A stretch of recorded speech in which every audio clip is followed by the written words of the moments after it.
नमस्कार, news India देख रहे हैं आप। आपके साथ मैं हूं चारुल शर्मा। सुबह के 8 बज चुके हैं और हम आपके लिए लेकर आए हैं सुबह 8 बजे की 8 बड़ी खबरें। सबसे पहले आपको तमाम खबरें जो है वो आपको बता दें। सबसे पहले बात होगी झारखंड की, जहां पर एक बार फिर से सियासी सरगर्मियां बढ़ गई हैं। दूसरी खबर दिल्ली से है, जहां आज से कांग्रेस का महामंथन शुरू हो रहा है। कांग्रेस ने सीनियर लीडर्स की बैठक बुलाई है। तीसरी अहम खबर 2 दिवसीय हिमाचल प्रदेश पर पहुंचे बीजेपी के राष्ट्रीय अध्यक्ष जेपी नड्डा के दौरे की है। चौथी बड़ी और अहम खबर दिल्ली की शराब नीति में कथित भ्रष्टाचार मामले में सीबीआई आज पूछताछ करेगी, तो इससे जुड़ी हुई है। पांचवी खबर मुंबई में धमकीबाज की पेशी, इससे जुड़ी हुई। और छठी खबर हजारीबाग महिला से बदसलूकी से जुड़ी है। अगली बड़ी खबर हिमाचल प्रदेश पर आसमानी आफत से जुड़ी हुई। और आखिरी खबर संगरूर के किसान से किस तरह से आप सीख सकते हैं सपनों के घर बचाने की तरकीब। इन सभी खबरों पर हमारी नजर बनी रहेगी और बुलेटिन में हम विस्तार से इस पर आपसे बातचीत भी करेंगे।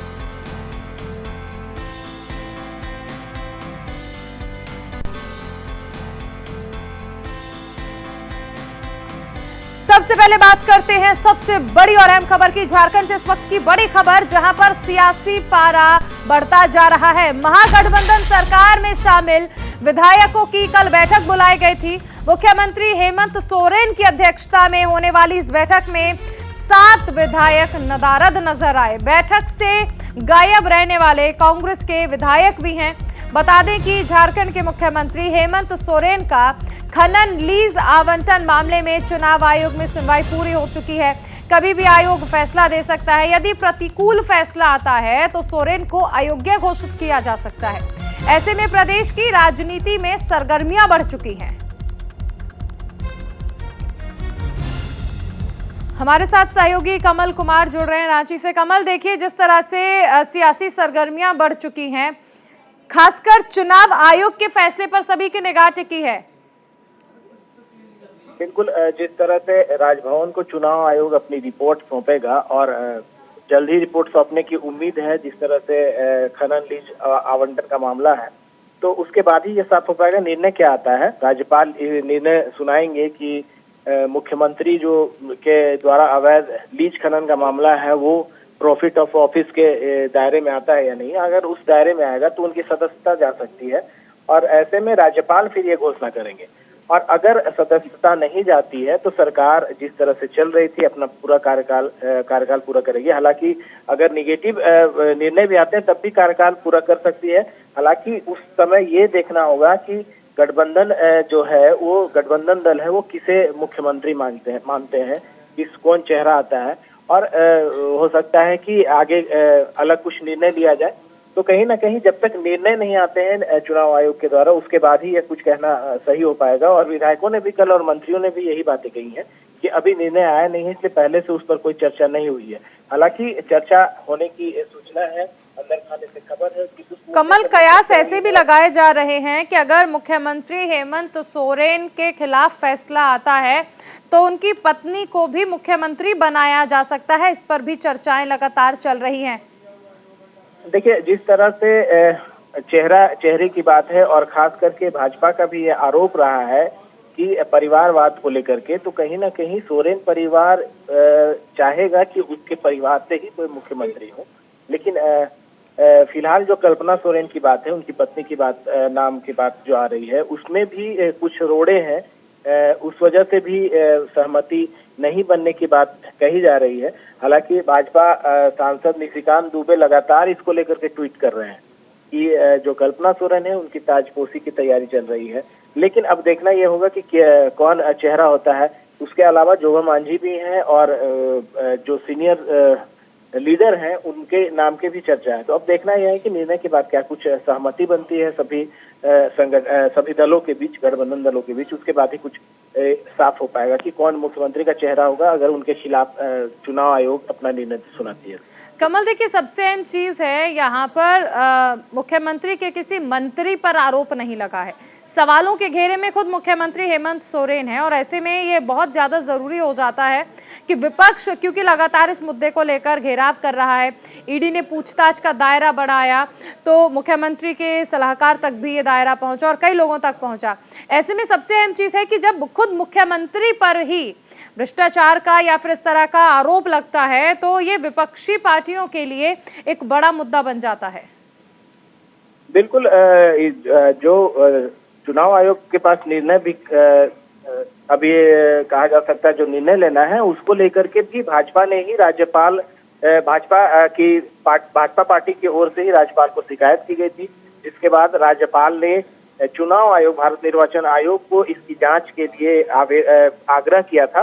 और उसी के आधार पर भाजपा लगातार आक्रामक है इसको लेकर के कि खनन लीज का मामला है, तो कहीं ना कहीं विपक्ष के लिए बड़ा मुद्दा है और लगातार विपक्ष आक्रामक भी है। और उसी का नतीजा है कि चुनाव आयोग में इसकी जांच हुई है, दोनों पक्षों की ओर से अपनी बातों को रखा गया है और जिसके बाद फैसला सुरक्षित रखा गया है। तो कहीं ना कहीं भाजपा के ही कदम बढ़ाने के बाद यह मामला पूरी तरह से खुला है और उसको लेकर के जांच और जो निर्णय आने हैं वो आना है। बिल्कुल, देखिए सभी को इंतजार है उस पल का जब चुनाव आयोग अपना निर्णय राज्यपाल को सौंपेगा। बहुत शुक्रिया कमल इस तमाम जानकारी के लिए। उधर कांग्रेस अध्यक्ष के चुनाव का समय नजदीक आने के साथ ही पार्टी के भीतर इस बात को लेकर ऊहापोह की स्थिति पैदा हो गई है कि अगर राहुल गांधी फिर से कमान संभालने के लिए तैयार नहीं होते तो फिर विकल्प क्या होगा। पार्टी सूत्रों का कहना है कि कांग्रेस के भीतर इन विकल्पों को लेकर मंथन चल रहा है। अगर राहुल गांधी तैयार नहीं होते हैं तो गांधी परिवार के किसी विश्वास पात्र नेता को कमान सौंपी जाए या फिर सोनिया गांधी ही अगले लोकसभा चुनाव तक अध्यक्ष पद की जिम्मेदारी संभालती रहेंगी। पहले से तय कार्यक्रम के अनुसार कांग्रेस अध्यक्ष के चुनाव की प्रक्रिया आज यानी 21 अगस्त से आरंभ होनी है और इसे 20 सितंबर तक पूरा होना है। उधर कांग्रेस के केंद्रीय चुनाव प्राधिकरण के प्रमुख मधुसूदन मिस्त्री ने कहा कि मतदान के लिए डेलीगेट की सूची तैयार है, हमारी ओर से हम तैयार हैं, कांग्रेस कार्य समिति को चुनाव की तिथि तय करनी है। तो कौन होगा कांग्रेस का अगला अध्यक्ष? क्या राहुल गांधी को मना पाएंगे सभी लीडर्स, क्योंकि सीनियर लीडर्स की ये बैठक रखी गई है, या फिर एक बार फिर से सोनिया गांधी ही कमान को आगे संभालने वाली हैं लोकसभा चुनाव तक? सबसे अहम सवाल, कांग्रेस अध्यक्ष के मुद्दे पर लगातार बीजेपी घेराव करती रही और परिवारवाद का आरोप लगाती रही है। पिछले चुनावों में जिस तरह से हार मिली उसके बाद कांग्रेस के अध्यक्ष के तौर पर राहुल गांधी ने इस्तीफा दे दिया था, जिसके बाद कार्यकारी अध्यक्ष सोनिया गांधी बनी। लेकिन सोनिया गांधी पिछले कुछ समय से लगातार जिस तरह से बीमार रही हैं, ऐसे में क्या गांधी परिवार से ही कोई नया अध्यक्ष होगा या फिर कोई विश्वास पात्र ऐसा होगा कांग्रेस का जिसे ये कमान सौंपी जा सकती है? अगर सौंपी जाएगी तो ये एक बड़ा जवाब उस विपक्ष माफ कीजिएगा उन पार्टियों के लिए होगा जो कांग्रेस पर परिवारवाद का आरोप लगाती हैं। अध्यक्ष के नाम पर कांग्रेस के लिए मंथन होना है। दिल्ली में कांग्रेस के सीनियर लीडर्स की ये बैठक रखी गई है। महासचिव के अलावा कुछ और वरिष्ठ नेता इसमें मौजूद रहेंगे। सहयोगी रवि सर्राफ हमारे साथ जुड़े हैं। रवि, देखिए सीनियर लीडर्स की बैठक बुलाई गई है और अगर कांग्रेस अध्यक्ष के नाम को लेकर चर्चा हो तो सबसे अहम चीज, क्या राहुल गांधी को मना पाएंगे सीनियर लीडर्स या फिर सोनिया गांधी जो पहले से बीमार चल रही हैं वो एक बार फिर से कार्यकारी अध्यक्ष के तौर पर कमान संभालेंगी? लेकिन इन सबसे अहम सवाल ये भी है कि क्या गांधी परिवार से हटकर किसी को कमान सौंपी जाएगी, क्योंकि परिवारवाद का आरोप सबसे ज्यादा कांग्रेस पर लगता रहा है। बिल्कुल, देखिए बहुत ही महत्वपूर्ण बैठक है और 11 बजे बैठक बुलाई गई है, क्योंकि अगले महीने से भारत जोड़ो यात्रा शुरू होने वाली है कांग्रेस पार्टी की। तो ऐसे में तमाम बड़े नेताओं को बुलाया गया है। दिग्विजय सिंह इस पूरे यात्रा की जो निगरानी है वो दिग्विजय सिंह को दी गई है, तो दिग्विजय सिंह रहेंगे और कई बड़े नेता रहेंगे और तैयारी की जाएगी कि किस तरीके से यात्रा को जो है सफल बनाना है और सिविल सोसाइटी के लोगों को कैसे जोड़ना है, क्योंकि राहुल गांधी कल जो है सिविल सोसाइटी के लोगों के साथ एक मुलाकात भी करने वाले हैं। तो इस भारत जोड़ो यात्रा में सिविल सोसाइटी के लोग ज्यादा से ज्यादा कैसे जुड़े, एनजीओ के लोग कैसे जुड़े, इन तमाम विषयों पर जो है चर्चा होने वाली है। जहां तक रही भाई कांग्रेस पार्टी के अध्यक्ष पद को लेकर, तो लगातार राहुल गांधी अध्यक्ष पद को लेकर इनकार करते रहे कि वो कांग्रेस पार्टी के अध्यक्ष पद पर नहीं बने रहना चाहते हैं। हालांकि गांधी परिवार के इतर अपने अध्यक्ष को तलाश रहा है, अध्यक्ष पद के प्रत्याशी को तलाश रहा है। पर अगर कांग्रेस के अगर नेताओं की बात करें तो उनकी लगातार यही मांग है कि गांधी परिवार के पास ही ये पद रहे और राहुल गांधी इसके लिए सबसे ज्यादा फिट बैठते हैं। तो राहुल गांधी को ही एक बार फिर से कमान संभाल लेना चाहिए, पर राहुल गांधी लगातार इनकार करते रहे। अब देखना ये होगा कि आगे चलकर जब अध्यक्ष पद की जब चुनाव की प्रक्रिया होती है तो कितने प्रत्याशी बनते हैं या फिर कोई प्रत्याशी नहीं बनता है, राहुल गांधी या गांधी परिवार से ही कोई।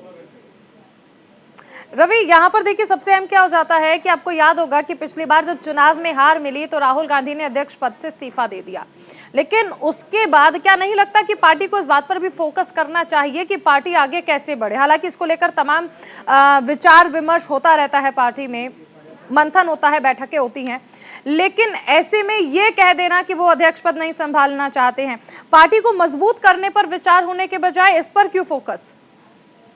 बिल्कुल, देखिए इसी कड़ी में कांग्रेस पार्टी जो है एक बड़ी यात्रा जो है देश भर में करने जा रही है, जो भारत जोड़ो यात्रा है। इसी कड़ी में कांग्रेस संगठन को मजबूत करना, लोगों को कांग्रेस से जोड़ना, सिविल सोसाइटी के लोगों को जोड़ना, ये एक प्रक्रिया है और उसी प्रक्रिया के तहत भारत जोड़ो यात्रा अगले महीने से कांग्रेस पार्टी शुरू करने जा रही है, जिसमें आप देखेंगे सिविल सोसाइटी के लोगों को ज्यादा से ज्यादा जोड़ा जाएगा, संगठन से जो नाराज चल रहे जो लोग हैं उन्हें जोड़ा जाएगा और जो वरिष्ठ कांग्रेसी हैं तमाम राज्यों में उन्हें इस यात्रा से जोड़ा जाएगा। तो एक बड़ी यात्रा कांग्रेस पार्टी करने जा रही है 2024 लोकसभा चुनाव से पहले, ताकि संगठन हो या फिर लोगों तक अपनी रीच पहुंचानी हो। इसी कड़ी में जो है कांग्रेस पार्टी ये यात्रा कर रही है, जिसमें राहुल गांधी, प्रियंका गांधी और कांग्रेस पार्टी के तमाम जो बड़े नेता हैं वो आपको नजर आएंगे। बिल्कुल, बहुत शुक्रिया रवि इस तमाम जानकारी के लिए। तो कांग्रेस के सीनियर लीडर्स की ये बैठक है। खबरों में आगे रुक करते हैं, एक और बड़ी खबर आपको बता दें, बीजेपी के राष्ट्रीय अध्यक्ष जेपी नड्डा के हिमाचल दौरे से जुड़ी ये बड़ी खबर। 2 दिवसीय हिमाचल दौरे पर हैं जेपी नड्डा और शनिवार को हिमाचल दौरे पर पहुंचे थे जेपी नड्डा। यहां पर नाहन में उन्होंने जनसभा को संबोधित किया। आत्मनिर्भर भारत, आत्मनिर्भर हिमाचल बनाना है, ये बातें उन्होंने अपने संबोधन के दौरान कही। आगामी विधानसभा चुनाव के लिए रणनीति पर विचार विमर्श भी यहां पर किया जाएगा। राज्य इकाई के नेताओं के साथ बैठक भी यहां पर जेपी नड्डा करने वाले हैं। शनिवार सुबह पावंटा पहुंचे। जो नई जनरेशन है, नई पीढ़ी है, हिमाचल प्रदेश की इस यात्रा को समझ सके कि 75 वर्षों में हम कहां से शुरू हुए थे, हम कहां पहुंचे हैं। उस वक्त सड़कों की क्या स्थिति थी, आज सड़कें कितनी हैं। उस वक्त हमारी साक्षरता दर क्या थी, आज हमारी साक्षरता दर कितनी है। उस वक्त हम खाद्यान्न के क्षेत्र में, एग्रीकल्चर के सेक्टर में कहां थे, आज हम कहां हैं। हॉर्टिकल्चर के सेक्टर में किस प्रकार थे, आज हम कहां हैं। और इंफ्रास्ट्रक्चर, चाहे हेल्थ है, चाहे एजुकेशन है, चाहे वो दूसरा है, सारी चीजों को लेकर के एक एक चीज का हमने प्रदर्शनी के माध्यम से पूरा चित्रण किया है। हिमाचल तब और हिमाचल अब, ये इस तरह से इन कार्यक्रमों का आयोजन किए हैं और मैं समझता हूं कि बहुत सफल कार्यक्रम हमारे हिमाचल प्रदेश में इस तरह के चल रहे हैं और आने वाले समय में फिर से इन कार्यक्रमों को हम पूरा करने के लिए आगे बढ़कर के काम करेंगे और 75 आयोजन बड़े समारोह के रूप में हिमाचल प्रदेश के अलग अलग स्थानों पर किए जाएंगे। चलिए, तो हिमाचल तब और हिमाचल अब, ये नीति रहने वाली है।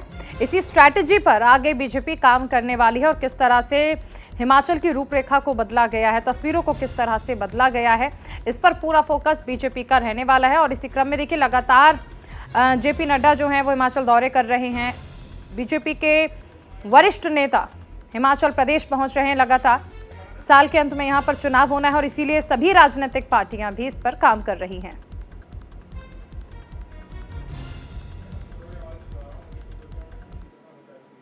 चलिए अगली खबर का रुख करते हैं। दिल्ली की शराब नीति में कथित भ्रष्टाचार मामले में सीबीआई आज पूछताछ करेगी। सूत्रों की माने तो मनीष सिसोदिया समेत 15 आरोपियों को सीबीआई हेडक्वार्टर पूछताछ के लिए बुलाया जाएगा। दिल्ली की शराब नीति में कथित भ्रष्टाचार के मामले को लेकर बीते दिन सीबीआई ने ताबड़तोड़ छापेमारी की। दिल्ली के उप मुख्यमंत्री मनीष सिसोदिया के आवास पर भी केंद्रीय एजेंसियों ने रेड की। इस मामले को लेकर सीबीआई ने मनीष सिसोदिया समेत 15 लोगों के खिलाफ एफआईआर भी दर्ज की थी।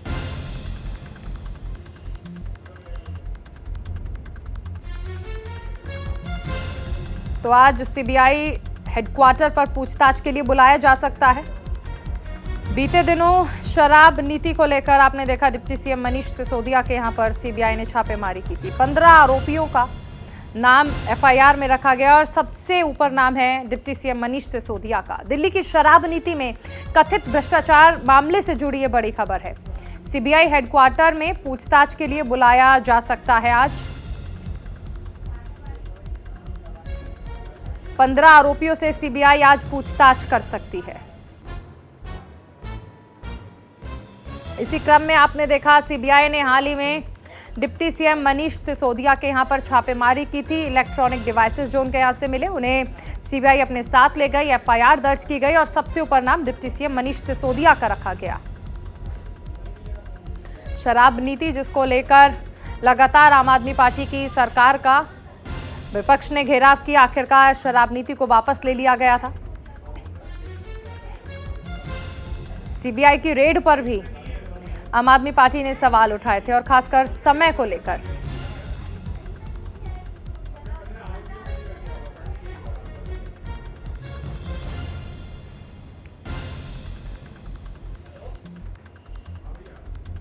तो दिल्ली की शराब नीति में भ्रष्टाचार मामले में लगातार कार्रवाई जो है वो चल रही है। मनीष सिसोदिया ने भी प्रेस कॉन्फ्रेंस कहा कि उन्हें गिरफ्तार किया जा सकता है।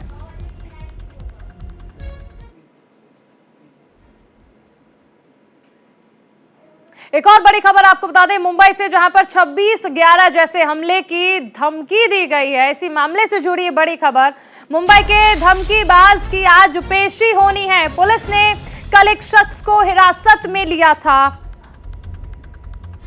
शख्स पर 26/11 हमला जैसा हमला करने की धमकी का आरोप है। व्हाट्सएप के जरिए पुलिस को यह धमकी दी गई थी। मुंबई के धमकीबाज की आज पेशी होनी है। व्हाट्सएप के जरिए देखिए 26/11 जैसा हमला दोबारा करने की बात कही गई थी और इसमें यह भी कहा था कि दरअसल कुछ यहीं के लोग हैं जो इसके साथ जुड़े हुए हैं, जो मदद कर रहे हैं 26/11 जैसा हमला एक बार फिर से दोहराने के लिए। बहरहाल कल एक शख्स को हिरासत में लिया गया, आज उसकी पेशी होनी है।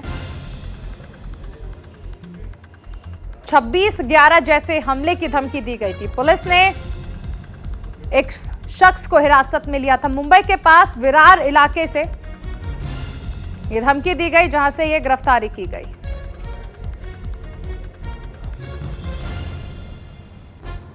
आज इस शख्स की कोर्ट में पेशी होनी है। व्हाट्सएप के जरिए देखिए एक बार फिर से 26/11 जैसा हमला करने की धमकी दी गई थी और ये धमकी किसी और को नहीं बल्कि पुलिस को दी गई थी। और अब खबर झारखंड से है, जहां बड़का गांव के सिमरा गांव में एक युवती से उठक बैठक का मामला सामने आया। दरअसल युवती ने पाकिस्तानी झंडे से संबंधित एक वीडियो वायरल किया था। घटना रक्षाबंधन के दिन की है और काफी संख्या में पहुंचे मुस्लिम समाज के लोगों ने इस घटना को अंजाम दिया। युवती ने गांव के ही 3 अन्य युवकों पर घर में घुसकर अश्लील हरकत करने का आरोप लगाया। पूरी घटना के बाद परिवार दहशत में है और एकमात्र हिंदू परिवार वहां से पलायन कर सकता है। क्या है ये पूरा मामला, आपको बताते हैं कि सिमरा गांव में हिंदू युवती सुमन कुमारी ने रक्षाबंधन वाले दिन मुस्लिम समुदाय का पाकिस्तानी झंडे से संबंधित एक वीडियो बना लिया और वीडियो वायरल होने पर गांव के मुस्लिम समुदाय ने पंचायत की, जिसमें युवती को वीडियो बनाने पर दोषी करार दिया गया। इसी दौरान कुछ लोगों ने युवती के साथ मारपीट की। युवती ने गांव के ही 3 अन्य युवकों पर घर में घुसकर अश्लील हरकत करने का आरोप लगाया। इस बाबत बड़का गांव थाने में पीड़िता ने आवेदन दिया, जिसके तहत एफआईआर दर्ज की गई। इस पूरे मामले पर बड़का गांव के पुलिस उपाधीक्षक अमित कुमार सिंह ने बताया कि मामले की शिकायत प्राप्त हुई है, जिसके आधार पर 2 लोगों को गिरफ्तार किया गया। शेष की तलाश अभी भी चल रही है, जबकि इसमें काउंटर केस भी किया गया है, जिसकी जांच के लिए एक टीम गठित की गई है। हालांकि युवती के 24 घंटे सुरक्षा के लिए पुलिस बल तैनात किया गया। युवती से उठक बैठक का मामला, सिमरा गांव से पलायन कर सकता है हिंदू परिवार।